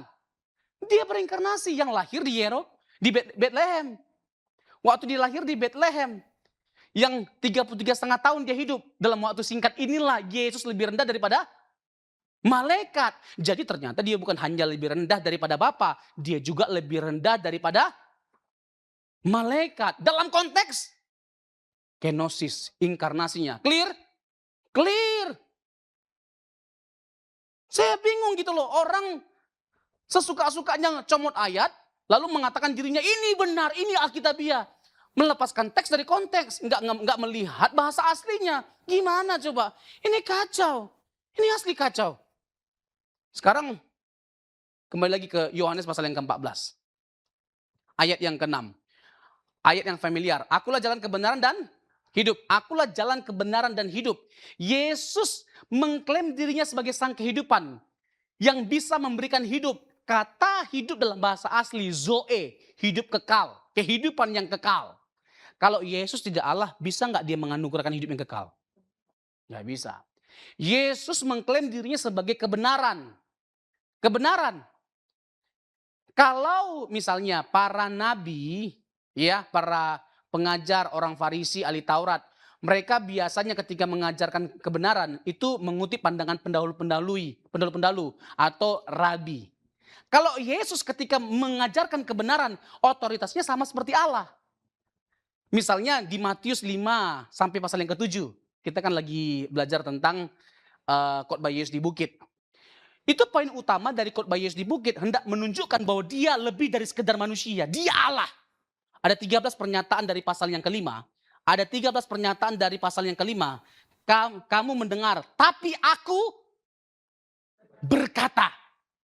Jadi kalau orang ya kan membunuh dalam konteks PL fisik, tapi aku berkata, barang siapa membenci dia sudah membunuh. Tetapi aku berkata, dalam PL biasanya kalau aku berkata Allah berfirman, ya itu Allah kan? Allah, Yahweh kan? Allah berfirman, demikianlah firman Tuhan. Itu biasanya Allah. Tapi dalam konteks PB ada seorang yang bernama Yesus. Dia menunjukkan otoritasnya seperti Allah. Aku berkata, aku berfirman. Jadi dia sedang menunjukkan otoritasnya sebagai Allah. Yang tidak ada nabi yang seperti ini. Itu maksudnya aku kebenaran. Jadi dengan kita melihat ayat yang ke-6, nggak mungkin dong kita mengartikan ayat 28, Yesus bukan Allah. Ini kan lucu. Coba ayat yang dia mengutus Roh Kudus. Pasal yang ke-14 ayat yang ke-16. Yohanes 14 ayat 16. Aku akan minta kepada Bapa dan ia akan memberikan kepadamu seorang penolong yang lain supaya ia menyertai kamu selama-lamanya. Ayat 17. Yaitu roh kebenaran. Dunia tidak dapat menerima dia sebab dunia tidak melihat dia dan tidak mengenal dia. Tetapi kamu mengenal dia sebab ia menyertai kamu dan akan diam di dalam kamu. Seterusnya. Aku tidak akan meninggalkan kamu sebagai yatim piatu. Aku akan datang kembali kepadamu terus. Tinggal saat lagi dan seterusnya. Ya, jadi jelas yang mengutus Roh Kudus siapa? Yesus. Bisakah dia mengutus Roh Kudus yang bisa hadir Roh Kudus itu di mana-mana kalau Yesus bukan Allah? Nggak bisa dong. Jadi pasal 14 itu sendiri menunjukkan Yesus itu justru adalah Allah dan setara dengan Bapa. Lalu tiba-tiba orang mencomot ayat 28 melepaskan dari konteksnya. Konteksnya Yesus itu Allah di pasal itu. Yesus setara dengan Bapa. Kalau dia tidak Allah, dia nggak mungkin bisa mengutus Roh Kudus. Sekali lagi bisa nangkap Bapak Ibu? Jadi jelas. Ya, kita bisa menjawab ayat-ayat yang seperti ini. Semua ayat apa lagi Bapak Ibu? Coba 1 Korintus 11 ayat 3. Ayat yang paling sulit nanti silakan Bapak Ibu angkat. Tapi saya tadi dengar, ya kan ada pendeta yang mengatakan demikian, bagaimana Pak Pendeta? Saya jawab. Apa? Tetapi aku mau supaya kamu mengetahui hal ini, yaitu kepala dari tiap laki-laki ialah Kristus, kepala dari perempuan ialah laki-laki, dan kepala dari Kristus ialah Allah. Ini nggak mungkin hakikat dong. Nggak mungkin ontologi dong, pasti fungsi. Setuju nggak Bapak Ibu bahwa dalam konteks kekristenan, imam dari sebuah keluarga Kristen adalah laki-laki? Dari fungsi. Siapa kepalanya? Enggak. Kepala dari keluarga itu suami, laki-laki. Oke, dalam pengertian kalau hakikat laki-laki dan perempuan, suami dan istri, sama, setara. Yesus kepalanya adalah Allah. Dalam pengertian apa? Fungsi, dia sebagai yang diutus, sebagai hamba, sebagai yang berinkarnasi. Dalam pengertian fungsi, Yesus lebih rendah dan dia menunjukkan otoritas Bapa di atasnya. Bapa sebagai yang berotoritas atas dia. Karena dia adalah manusia yang mengosongkan diri. Dalam pengertian hakikat, sama, setara. Bisa nangkap ya? Jelas. Ini terakhir. Terakhir maksudnya untuk case yang begini-begini. Masih ada lah waktu. Kolose 1 ayat 15. Kolose 1 ayat 15. Ia adalah gambar Allah yang tidak kelihatan, yang sulung, lebih utama dari segala yang diciptakan. Berarti Yesus diciptakan enggak? Yesus diciptakan enggak? Kalau di sini diciptakan ya. Jadi gimana nih? Habislah kita.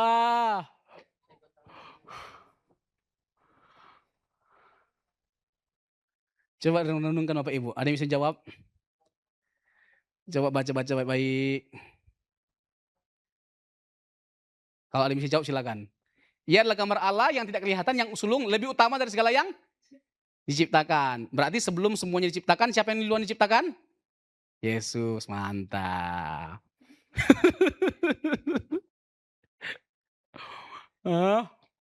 Ini gimana ini?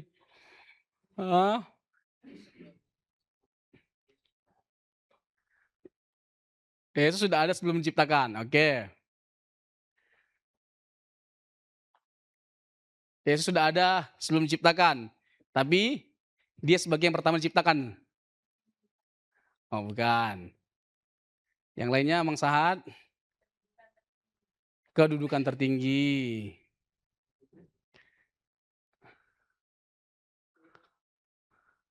Ayo yang lain?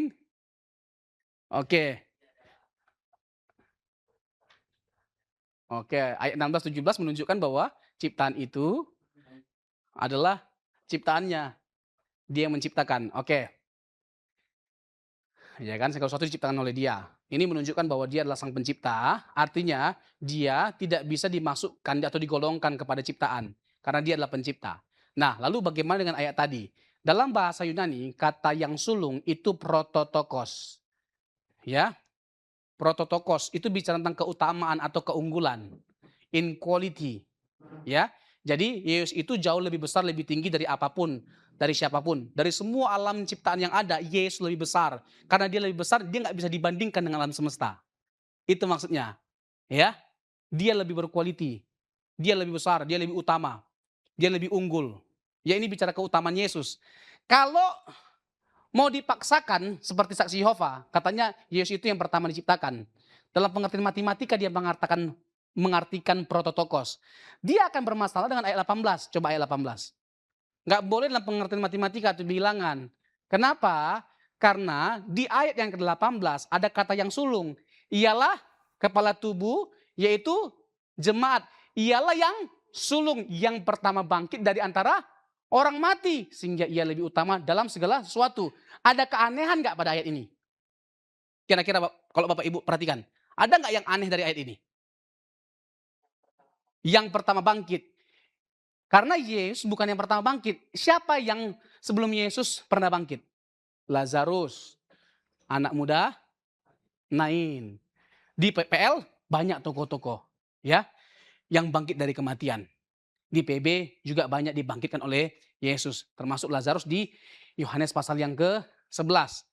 Kan aneh kan kalau kita ini maksud ya. Oke, Bapak Ibu tadi jelas ya. Kolose 1 ayat yang ke-18 ada kata yang sulung di situ. Ditekankan yang sulung jangan diartikan dalam pengertian matematika, yaitu pertama, seakan-akan Yesus yang pertama bangkit. Sebelum Yesus ada yang pernah bangkit dari kematian, Lazarus, anak muda Nain. Jadi nggak mungkin dong kita mau katakan bahwa Yesus yang pertama kali bangkit dalam pengertian matematika. Lalu dalam pengertian apa? Keunggulan, quality, keistimewaan, keutamaan. Jadi Yesus punya keunggulan dibandingkan dari yang lain yang pernah bangkit dari kematian. Di mana ketika Yesus bangkit dia nggak mati lagi. Semua tokoh-tokoh yang pernah mati dan bangkit, ya mereka bangkit. Ketika bangkit mereka mati lagi. Tapi hanya ada satu yang ketika dia bangkit dia nggak mati lagi, yaitu Yesus. Yang terakhir Bapak Ibu, Yesus meminta supaya kita berdoa kepada dia. Yohanes 14 ayat yang ke-13. Yohanes 14 ayat 13, Yohanes 16 ayat 26. Ya, dan apa juga yang kamu minta dalam namaku, aku akan melakukannya supaya Bapa dipermuliakan di dalam Anak. Jadi jelas sekali bahwa Yesus itu adalah Tuhan atau Allah. Kalau dia tidak Allah, bagaimana mungkin dia meminta supaya kita berdoa kepada dia? Kita berdoa kepada siapa? Allah. Nah, Yesus itu menunjukkan bahwa dia Allah, punya otoritas untuk menjawab doa-doa dengan dia meminta supaya kita berdoa dalam namanya. Yohanes pasal yang ke 20 pasal 16 ayat 26. Pasal 16 ayat 26.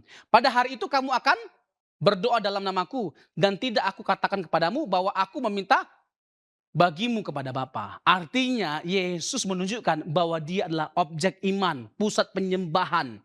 Pusat penyembahan. Thomas ya ketika melihat Yesus yang bangkit dia berkata apa? Ho kriusmu kai hoteosmu, ya Tuhanku ya Allahku.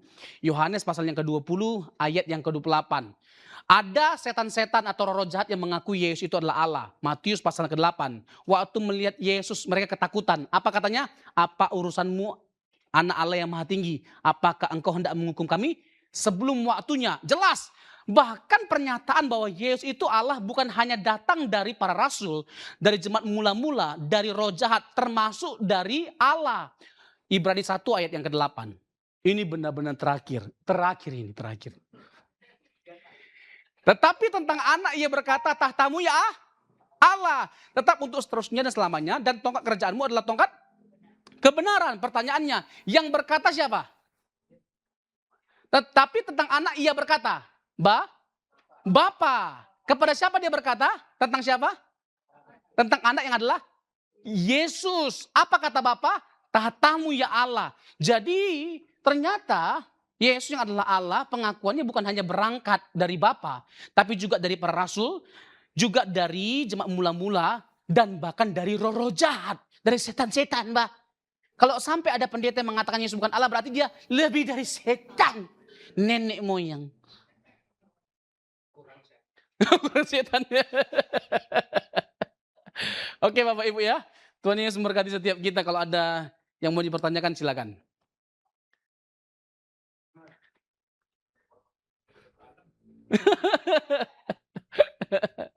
Clear ya? Apa tuh Amang? Silakan. Boleh kasih mic-nya?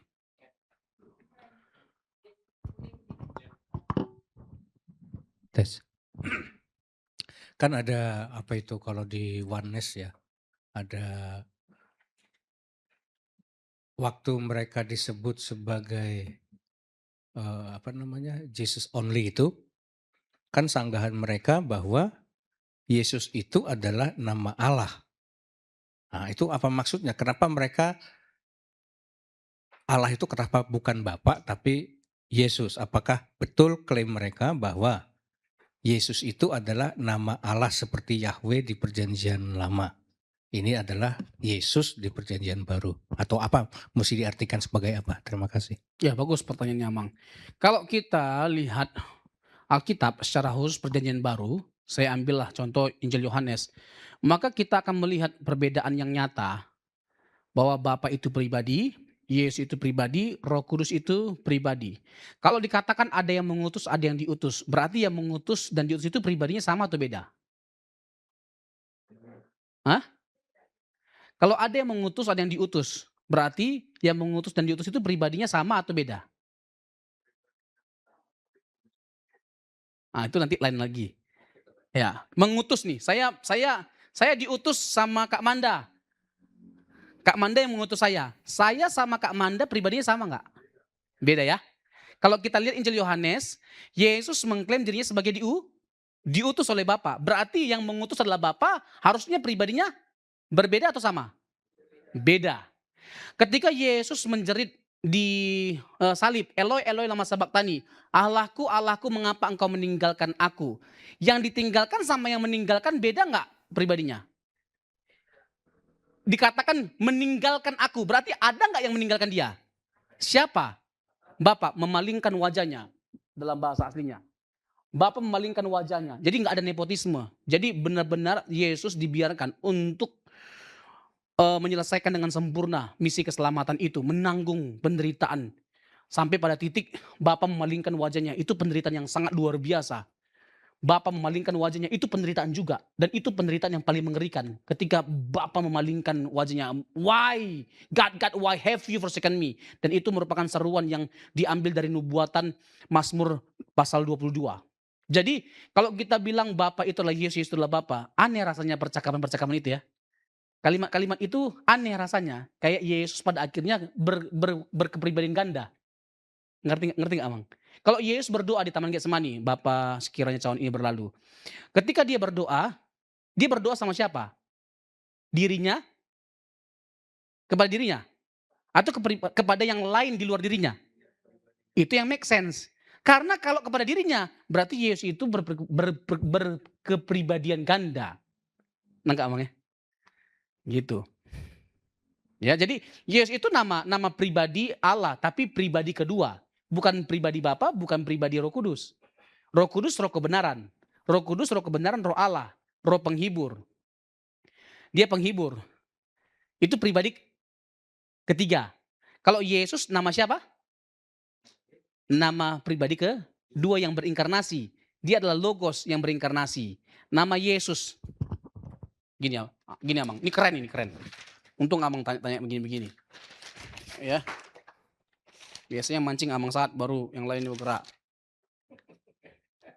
Sengaja Amang saat ini. Pemancing. Bapak Ibu ini sederhana sekali tapi jangan kita nggak tahu ya. Ini kan iman kita. Ini kan iman kita. Nama Yesus itu apa artinya?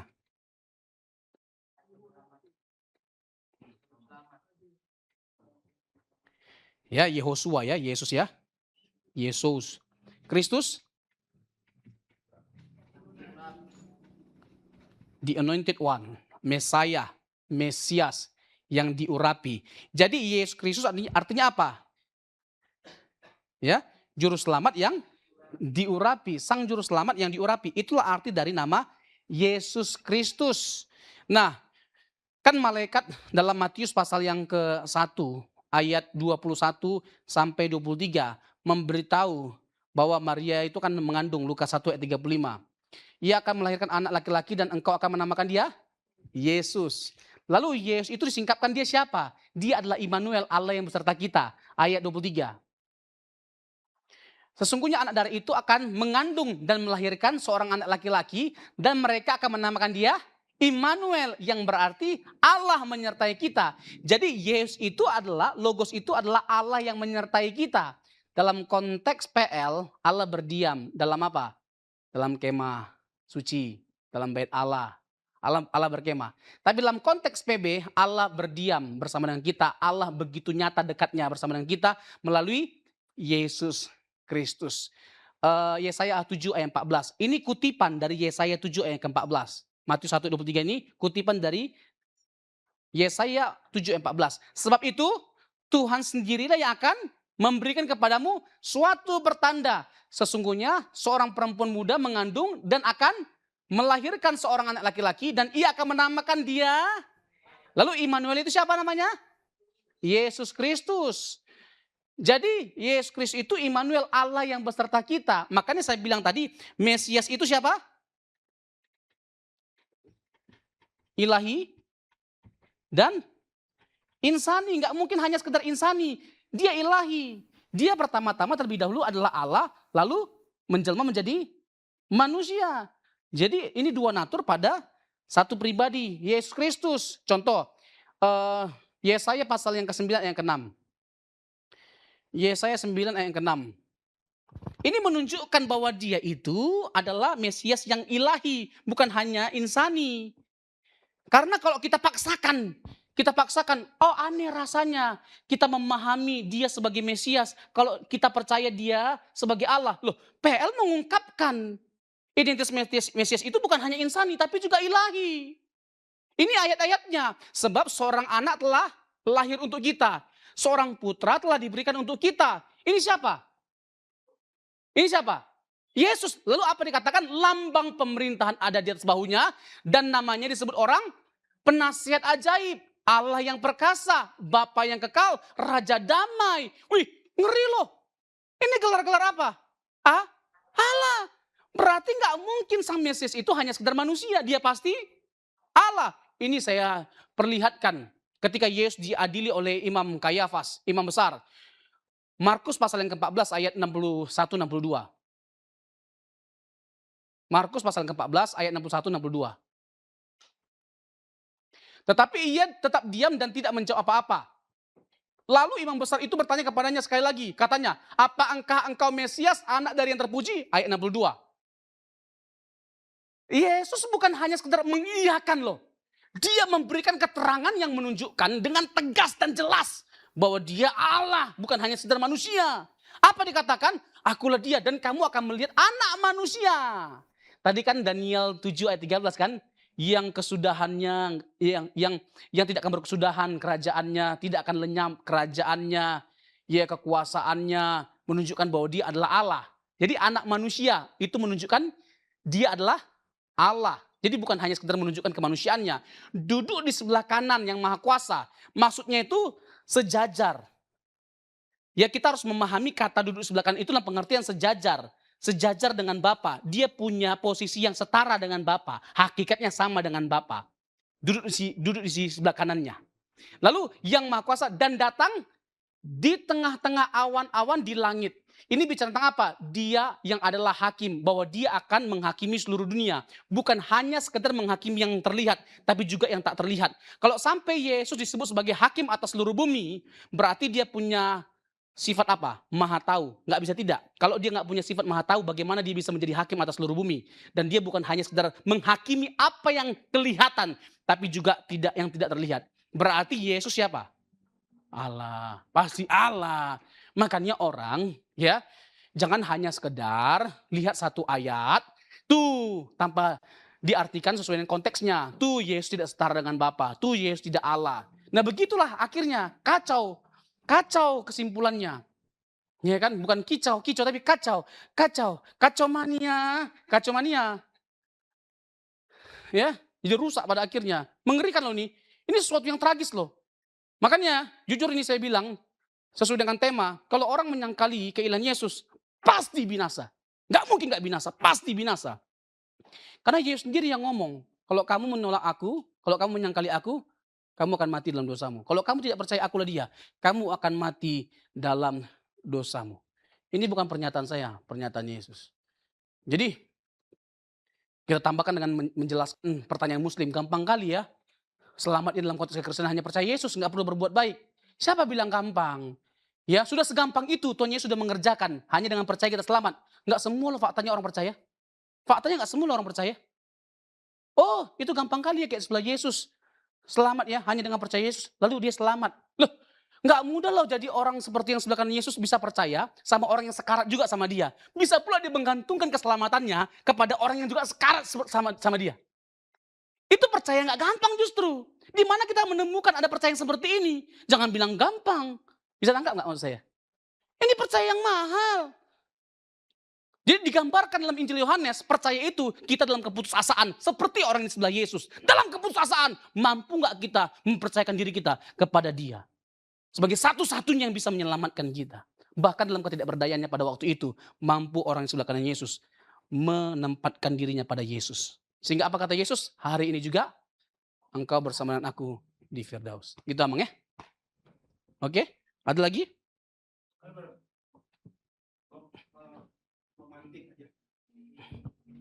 Memantik tapi 7:30 ini.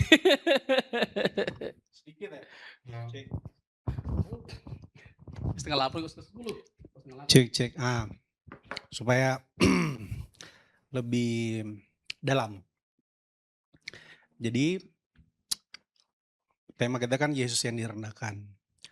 Nah, ada beberapa pandangan khususnya tadi yang brother ajarkan terkait dengan pandangan ada satu pandangan yang berkata praeksistensi proleptik. Praeksistensi proleptik ini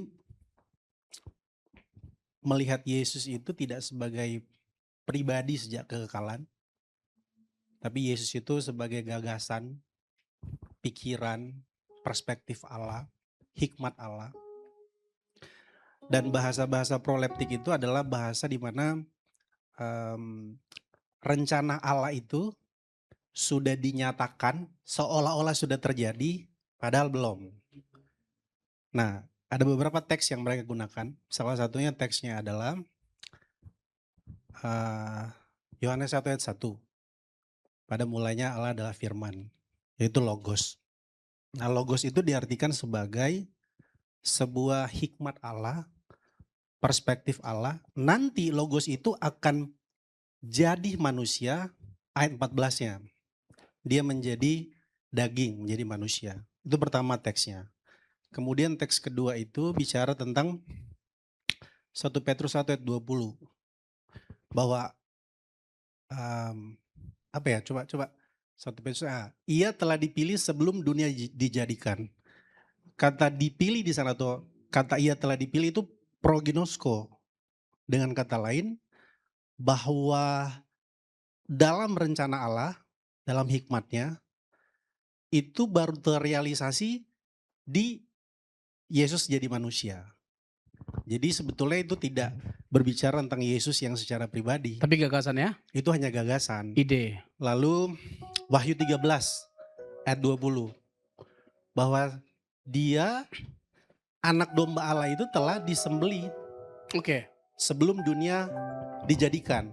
Jadi peristiwanya seolah-olah sudah terjadi, padahal baru disembelih di abad pertama Yesus lahir. Jadi ini menggambarkan bahasa-bahasa proleptik untuk menunjukkan bahwa Yesus itu sesungguhnya bukan pribadi, tapi gagasan, rencana Allah di masa depan. Oke. Nah, yang terakhir teksnya Efesus 1 ayat 4. Di sana dikatakan, boleh Efesus 1 ayat 4? Nanti jawab sekalian. Sebab di dalam Dia Allah telah memilih kita sebelum dunia dijadikan. Kita di sana, atau Allah memilih kita sebelum dunia dijadikan, proginosko juga tuh. Dalam rencana Allah. Kalau kita percaya bahwa Yesus itu ada secara pribadi di kekekalan sana, ayat ini juga menunjukkan bahwa kita sesungguhnya sudah ada secara pribadi juga. Karena terlihat di sana kita sudah ada sebelum dunia dijadikan bersama dengan Yesus. Nah, bagaimana menjawab pertanyaan-pertanyaan dari pandangan proleptik ini? Oke, keren pertanyaan ini ya. Dan ini pandangan yang sama sekali keliru ya. Nah, saya jawab dengan menggunakan ayat ini ya. Yohanes 5 ayat 17 dan 18. Yohanes 5, 17 dan 18. Tetapi ia berkata kepada mereka, Bapakku bekerja sampai sekarang, maka aku pun bekerja juga. Ayat 18. Sebab itu orang-orang Yahudi lebih berusaha lagi untuk membunuhnya. Sebelumnya mereka marah. Karena apa? Yesus dianggap melanggar sabat, menyembuhkan orang pada hari sabat. Padahal sebenarnya menolong orang pada hari sabat itu nggak jadi masalah. Itu adalah suatu keuntungan loh, orang yang lumpuh berjalan. Itu sesuatu yang baik. Waktu ada binatang masuk sumur, domba masuk sumur, ditolong aja nggak pelanggaran, apalagi menolong manusia. Jadi Yesus tidak melanggar hukum sabat. Lalu udah marah mereka, tambah marah lagi. Kenapa? Berusaha lagi untuk membunuhnya bukan saja karena ia meniadakan hari sabat, tetapi juga karena ia mengatakan bahwa Allah adalah Bapaknya sendiri. Dan dengan demikian menyamakan dirinya dengan Bapa. Kembali ayat 17 tadi. Tadi, Bapakku bekerja sampai sekarang, maka aku pun bekerja juga. Maksud kalimat Yesus itu apa? Dia sedang menyetarakan dengan dirinya dengan Bapa. Bapa itu gak pernah berhenti bekerja. Sebagaimana Bapa gak pernah berhenti bekerja, aku pun gak berhenti bekerja. Bapa menciptakan, aku menciptakan. Bapa menopang alam semesta, aku menopang alam semesta. Ada gak ayatnya? Oh jelas dari prolog, dari sejak awal. Kan tidak ada yang jadi dari segala yang jadi tanpa dia. Yohanes 1 ayat yang ketiga. Di mana Yesus dalam perjanjian lama menciptakan? Kejadian 1 ayat yang ke 2 atau 3. Coba Kejadian 1 ayat 2 atau 3. Bumi belum, itu ayat 3. Berfirmanlah Allah, jadilah terang. Lalu terang itu jadi. Allah menciptakan terang dengan menggunakan firman. Yesus adalah firman sang logos. Lalu Bapa menopang alam semesta, Yesus ikut gak menopang alam semesta? Ibrani 1 ayat yang kedua. Maka pada zaman akhir ini ia telah berbicara kepada kita dengan perantaraan anaknya yang telah ia tetapkan sebagai yang berhak menerima segala yang ada. Oleh dia Allah telah menjadikan alam semesta. Terlibat gak Yesus menciptakan? Ayat yang ketiga. Dalam menopang, ia adalah cahaya kemuliaan Allah dan gambar wujud Allah. Dan menopang segala yang ada dengan firman-Nya yang penuh kekuasaan. Ikut gak Yesus menopang alam semesta? Ikut menciptakan, dia ikut menopang alam semesta, dia ikut menyelamatkan, dia ikut. Tidak pernah Yesus tidak terlibat dalam karya ilahi. Selalu Yesus ikut terlibat. Makanya orang Yahudi menjadi marah. Karena apa? Karena Yesus secara langsung sedang mengklaim bahwa dia adalah Allah setara dengan Bapa. Jadi Yesus bukan dalam gagasan. Kalau Yesus hanya sekedar dalam gagasan, mungkin gak dia berinteraksi untuk menciptakan alam semesta? Mungkin gak dia menopang alam semesta? Yohanes 17 ayat 5. Oleh sebab itu ya Bapa, permuliakanlah aku padamu sendiri dengan kemuliaan yang kumiliki di hadiratmu sebelum dunia ada. Kalau dia hanya sekedar gagasan, Yesus hanya gagasan, hanya ide, bukan dalam pengertian keberadaan. Bagaimana mungkin dia minta bahwa untuk dia dipermuliakan? Bagaimana mungkin dia mengklaim dia punya kemuliaan yang sama seperti yang dimiliki oleh Bapa? Dia hendak menegaskan sebelum Abraham ada dia sudah ada. Bahkan sebelum dunia ada dia sudah ada. Bahkan dia sudah ada bersama dengan Bapa dengan kemuliaan yang sama seperti yang dimiliki oleh Bapa. Kemuliaan Allah hanya dimiliki oleh siapa? Allah. Kalau Yesus mengklaim bahwa dia punya kemuliaan yang sama dengan Allah, berarti Yesus adalah, coba Yesaya pasal yang ke-42 ayat 8. Yesaya 42 ayat 8. Aku ini Tuhan, itulah namaku. Aku tidak akan memberikan kemuliaanku kepada yang lain. Atau kemasyuranku kepada patung. Jadi kemuliaan Allah hanya ada pada Allah. Yesaya 48 ayat 11.